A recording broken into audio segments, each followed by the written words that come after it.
we get We have water too. thanks. We get tired of. Drinking water. No, playing the same song. Yeah, but just before we roll, what kind of guitar were you playing out there? Taylor's. Taylor's, that's what we were talking about. Taylor's a great guitar. Yeah, we carry Taylor's on the road. They're very sturdy. That's awesome. Do you have one? I did. I'm more of a Gibson fan and a Gretsch fan. So, and PRS as well. So, but Taylor, I had one. It got stolen in LA when I played House of Blues. Sucks. It sucks, yeah, man. I had one stolen too from an airline. Yeah. My favorite One of my favorite. I had a Vox, a '67 Vox Phantom.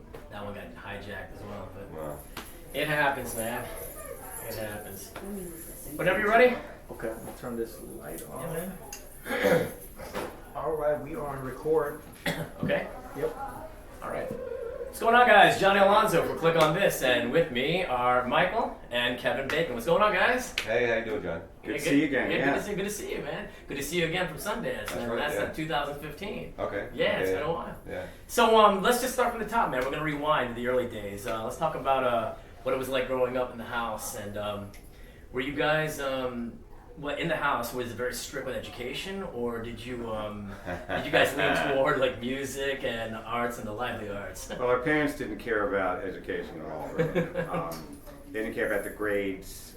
Sometimes I'd bring a report card home and it would spell feed, and I would, be absent 35 times in a semester, and they'd sign it and give it to me to give back. But what they did care about was creativity and expression. So the idea was singing lessons, dancing lessons, acting, art, anything that was creative. That's what they really valued, and they were also not musicians, but had wonderful taste in music. So we were brought up here listening to wonderful music all over the place.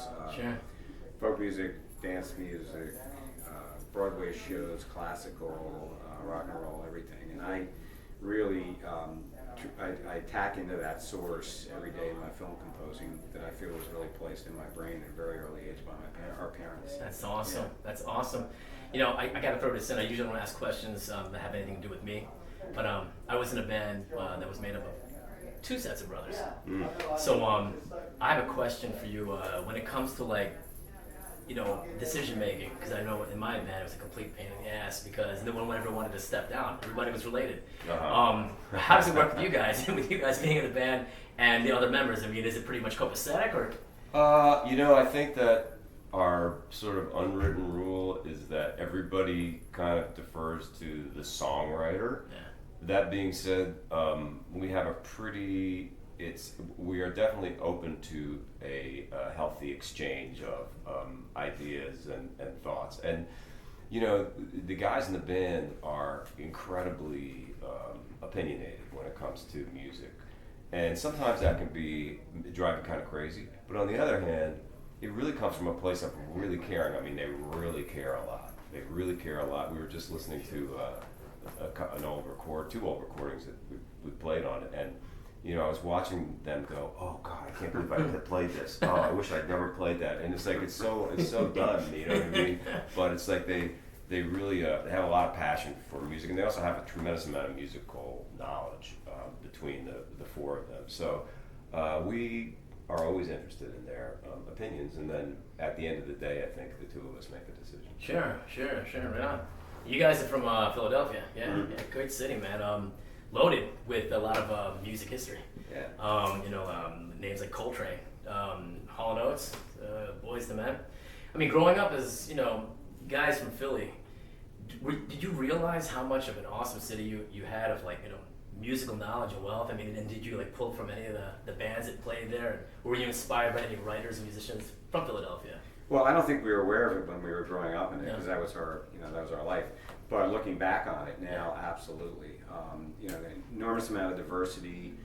For me, I played a lot of classical music. I was exposed to a lot. Philadelphia Folk Festival was huge for me. Sure. And of course, the rock and roll, the Frankie Avalon, all those kind of people. Yeah. Always kind of down the street, sort of feeling. Hall & Oates, I mean, just amazing guys. You guys were on the Daryl Hall show, right? Yeah, I remember. Yeah, which was really a wonderful experience for us. Yeah. Because we're just pretty much in awe of Daryl and John too. Of course, Yeah. they're fantastic. Yeah. I've had a chance to meet Daryl as well.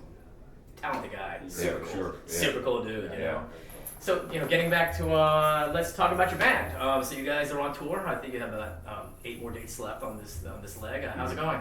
It's been really good. It's been a good summer. You never know when you put these shows together. They come in a lot earlier than the acting stuff does. So it's always kind of terrifying that we're going to book a bunch of stuff and that I'm not going to be available, or Mike's not going to be available. Everything is worked out. We had a really nice run for about probably 3.5 weeks earlier in the summer, all through the South. Played some places that we'd never played before, which is always good, to come into a new place.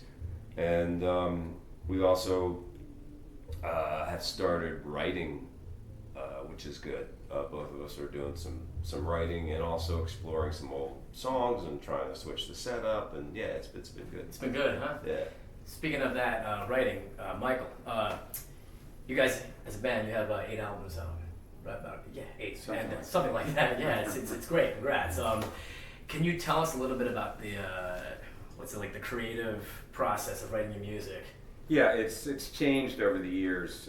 When we first started the band, which is now, they tell us, 22, 23 years ago, Kevin really didn't have much technical experience in creating music, producing music. Guitar playing, recording studio. I had a recording studio. We did everything in my studio. But if you switch back to today, Kevin has his own studio. He can play all his own instruments and do his own production. So he doesn't need me as much as he did originally. So most of our writing is done separately.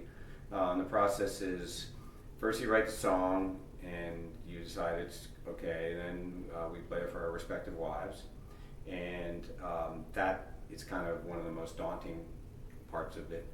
And then, or we play for each other. Right. So Queen rule, man. Right. Queen rule. And well, it's kind of interesting because neither my wife nor Kevin's wife have really any real musical experience. But in my case, I rely on Betsy's